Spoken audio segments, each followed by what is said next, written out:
Hello, good morning, students. So we are here and to start our lesson. Then again we are going to talk about the kinship, caste and class. Yesterday we are talking about Dharma Shastra and Dharma Shastra. In this, we have seen the Manusmriti was compiled between 3200 BCE to 200 CE, and this we can say text was very important according to Brahmins and according to the duties and custom which the Hindu religion how to follow.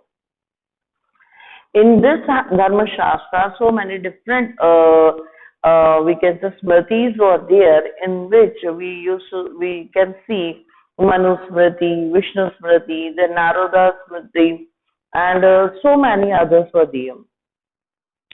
In this smritis or in this volumes of the book, which is written or authorized by the Brahmins, they claim that they had the universal validity about the people, how do they react in the society, how do they do their duties in the society, what are their activities in the society, and how to present themselves in the society. Then we have seen that, but it was not the hard and fast line that in throughout the India or subcontinent, these shastras were recorded or were translated as it is. We can see some of the forest areas, some of the southern areas, some of the different layer or some of the different varna of the society were not obeying it as it is. So कई जगह जैसे हम देखें तो धर्मशास्त्र को सम्मान तो सभी देते थे, परंतु उसको एज इट इज फॉलो किया गया ऐसा हम कई जगह पर नहीं देखते। और खास तौर से जो महाजनपद के अलावा जो दूर के इलाके थे, तो वहां पर कुछ विभिन्नताएं भी देखी गई थी कि लोगों के रीति रिवाज में और उनके वर्णों में जो परिवर्तन देखे गए थे। आज जो मेन पॉइंट हम डिस्कस करने वाले वो है गोत्र ऑफ वुमेन। सो गोत्र ऑफ वुमेन जो है उसके बारे में हम पढ़ेंगे। पहले हम पढ़ चुके थे कि वेदा में ये कहा गया था कि ये यहाँ से छोड़कर वहां, यानी कि पितृ के घर पे को छोड़कर क्या है पति के घर को जो अपनाएंगी और उन्हीं के परिवार को ब्लेस करेगी और उनके परिवार के लिए संतान उत्पत्ति, उनके परिवार के लिए डेवलपमेंट का कारण रहेगी। तो क्या ये अपना मतलब इनका क्या इनके साथ जाता था, औरतों का क्या गोत्र सम्माननीय था उस जमाने में या उनको किस प्रकार से देखा जाता था, तो वो हम देखने जा रहे हैं। So come with me in the page number 58, last paragraph. One Brahmanica practice is evident from 3000 BCE onward was to classify people, especially Brahmins, in terms of Gotra. Each Gotra was named after Vedic saints. Yesterday we had seen this. And all those who belonged to the same Gotra were regarded as his descendants. जैसे गोत्र का नाम जो है खास तौर से ब्राह्मणों में बहुत रिस्पेक्टफुल या उसको माना ही जाता था, उसको हार्ड एंड फास्ट तरीके से फॉलो किया जाता था। अगर देखें तो 3000 BCE के दौरान में अगर हम देखें तो लोग जो थे क्लासिफाइड थे, ब्राह्मण लोग जो थे वो विभाजित थे इस गोत्र के नाम से, और वो लोग जो है इसको वेद के अंदर, वैदिक बुक्स के अंदर जिस प्रकार से इसको बोला गया था वैसे मानते थे और उनके वंशज उसी गोत्र के नाम से जाने जाते थे। यहाँ पर ज्यादातर जो गोत्र होता था वो पिता का या पितृवंश का गोत्र का सम्मान चलता था। जब औरत जो है पति के साथ शादी करके आती थी तो ये बात ध्यान में रखी जाती थी कि वो सम्मान एक ही गोत्र की ना हो, समान गोत्र में शादी नहीं की जाती थी। तो अगर हम देखें तो वो क्या अपने समान गोत्र में जब शादी नहीं हो रही है तो क्या वो अपने गोत्र का नाम लेकर आती हैं या नहीं, वो बात देखने की है। तो यहाँ पर अगर हम देखें तो हस्बैंड जो है शादी करता है और उसकी शादी में अगर हम देखें तो वो स्त्री जो है अपने गोत्र का नाम छोड़कर पति के गोत्र का नाम अपना लेती है. We can say nowadays as we used to see in the surname. Okay, then on way to find out whether this is the commonly followed is to consider the name of the man and the woman which was sometimes derived from the gotra's name. These names are available for the powerful ruling. The linkage such as the Satavahanas who rule over the part of the West India and Deccan. Then 2nd century BCE to 2nd century CE, several of their inscriptions have been recorded. Then which allow the history to trace the family ties including the marriages. परंतु अगर हम देखें तो कई बार पुरुष और स्त्री के गोत्र में एक और नई चीज देखने को आ रही है जो खास तौर से सतवाहना राजवंश के अंदर थी. सतवाहना राजवंश जो था वो 2nd सेंचुरी के दौरान उनके लिखे हुए पुस्तकों में जो कि डेक्कन एरिया से अवेलेबल हुए, वो डेक्कन में प्रभावित रूप से देखे जाते थे. तो वहां से अगर हम देखें तो इंस्क्रिप्शन से पता चलता है कि जो सतवाहना थे they are having a pride to carry on the mother's gotra. So इसका मतलब यहाँ पर हम कह सकते हैं कि ब्राह्मणिकरण यानी कि ब्राह्मणवाद का जो तरीका था वो यहाँ पर ऐसे तो फॉलो नहीं किया जाता. यहाँ बात सक्सेशन की नहीं है, यहाँ बात वंश को धार के आगे बढ़ने की नहीं, यह बात एक गोत्रों के नाम की. तो अगर हम देखें तो यहाँ पे मैं कुछ नाम आपको बताती हूँ, आपके सोर्स 4 में दे रखा है. कई जनरेशन तक जो सतवाहना राजा थे वो लोग अपनी माता के गोत्र को या माता की नाम को आगे रख के चलते थे, जैसे कि गोमती पुत्र, तो गोमती उनकी माता के नाम से जानते थे. देन दूसरा अगर देखें तो वशिष्ठी जो है वो भी फीमेल नाम है. वशिष्ठा वास्ती जो है वो भी अगर आप देखें तो वैदिक समय में गोत्रों के नाम में. तो यहाँ पे एक सीरीज दे रखी है, राजा गोमती पुत्र श्री सतकर्णी, देन राजा वास्ती पुत्र समी, देन श्री पुरमी. तो ये जो है अगर देखें तो सम्मान के साथ उनकी माता का नाम पहले और उनके नाम को बाद में रखा गया. ये लोग राजवंशीय राजघराने के थे सतवाहनास. और सतवाहनास जो है वन ऑफ द पीपल वो वी से सतवाहना किंग, खास तौर से आपके Shri Satakarni, he was the person who was the first king who thought about unifying India और सब कॉन्टिनेंट ऑल टुगेदर. ये वो राजा था जिसने भारत के एकीकरण का सपना सबसे पहले देखा था कि पूरा भारतवर्ष पूरे महाजनपद को जोड़ूं और एक राज्य के रूप में इसका निर्माण करूं. अगर हम देखें तो ये आखिर कैसे हुआ, इसका कारण क्या था.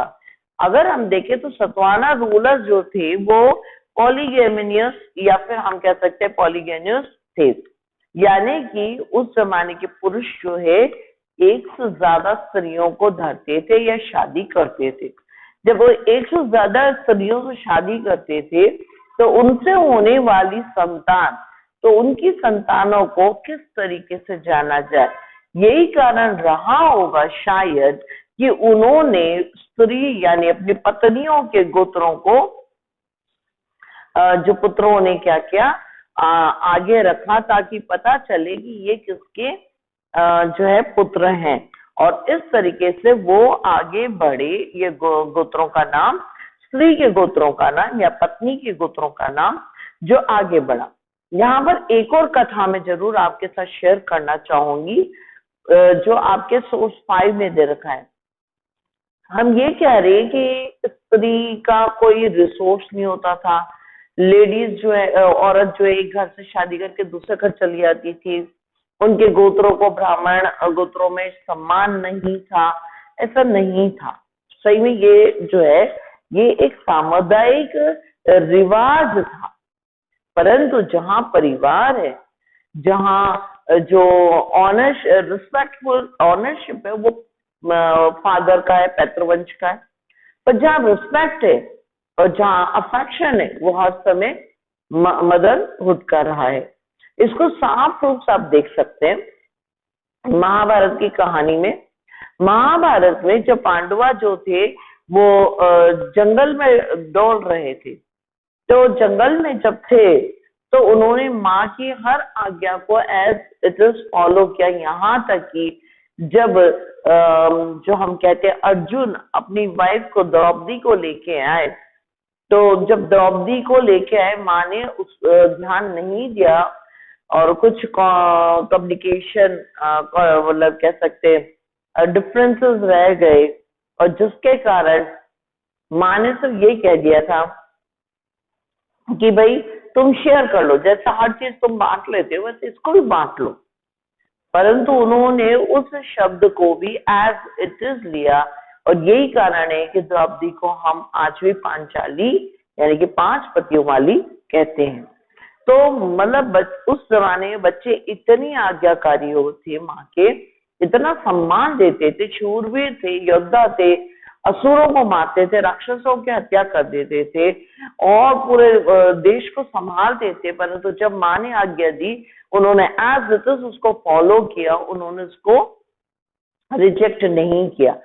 सो हमें शायद कुछ सीखना चाहिए अपनी सोसाइटी से, अपने प्रीवियस कल्चर से, कि ओके हम देखते सतवाना को देख लें, हम पांडवास को देख लें, माँ अपनी जगह बहुत पूजनीय होती हैं और उनको वो रिस्पेक्ट देना हमारा कर्तव्य और हमारे समुदाय, हिंदू समुदाय का कर्तव्य है, ताकि क्या किया जा सके हमारे समुदाय को यानी कि इंडियंस को या इंडियन जो क्या कह सकते हैं हम सोसाइटी में इस चीज का रिस्पेक्ट जो है वो बना रहे कि फीमेल्स आर रिस्पेक्टफुल।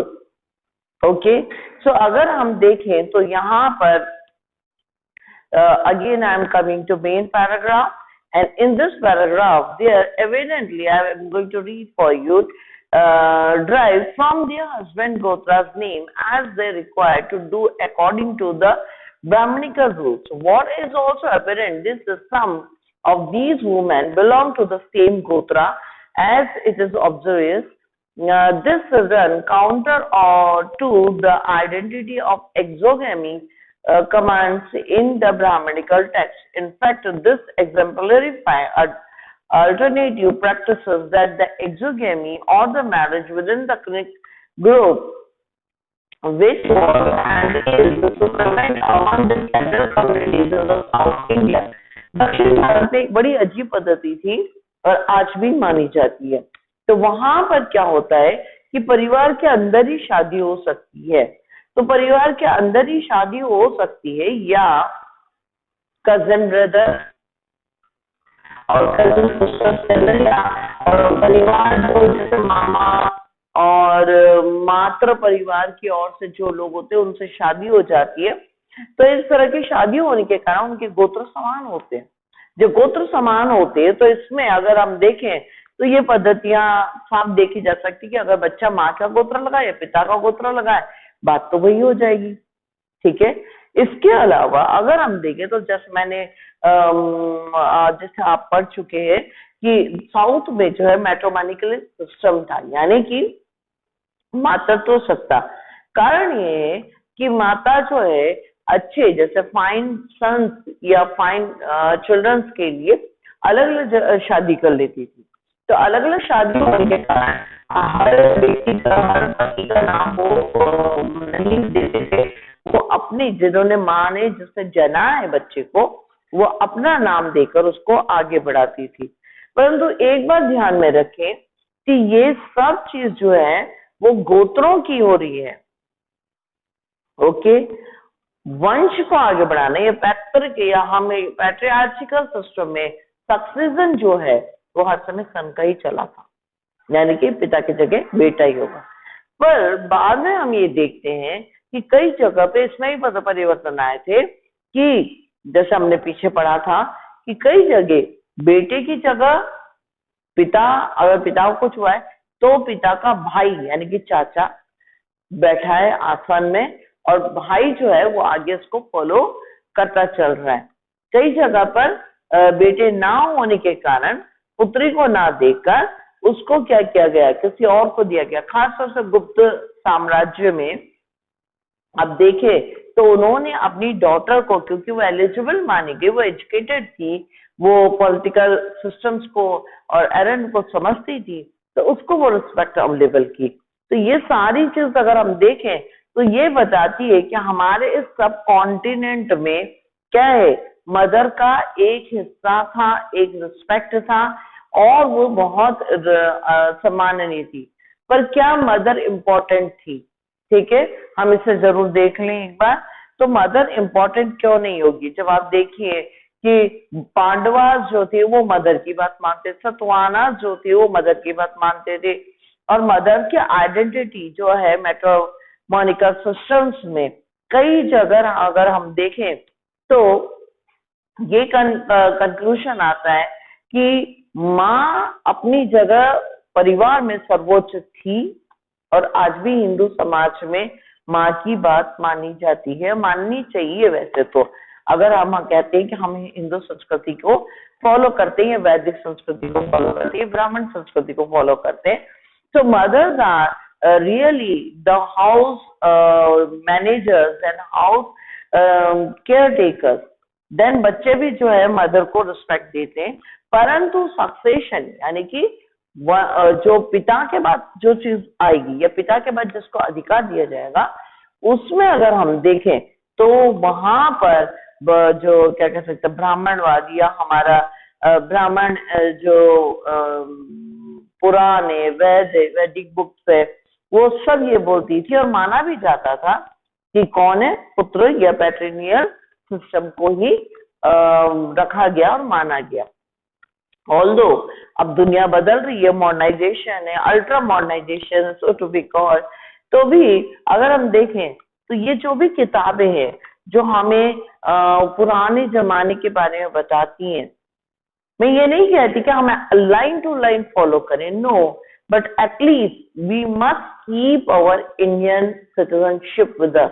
अगर हम इंडियन है, अगर हम अपने कल्चर को रिस्पेक्ट करते, तो हमें अपनी कल्चर की जो अच्छी बातें हैं उसको जिंदा रखनी और उसको रिस्पेक्ट देना ही चाहिए।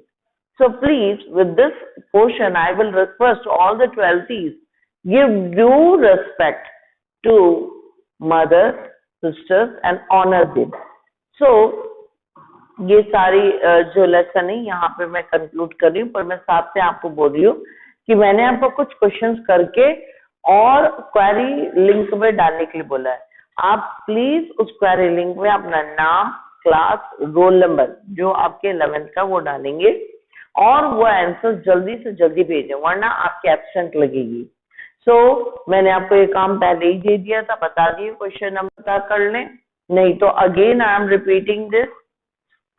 जो आपको है पीछे पेज नंबर पे जाए जहाँ पे क्वेश्चन दे रखे आपके पेज नंबर 80 पे, और मैंने आपको जो है 7th क्वेश्चन दिया था और मैंने आपको कुछ रिटन क्वेश्चंस भी दूंगी मैं।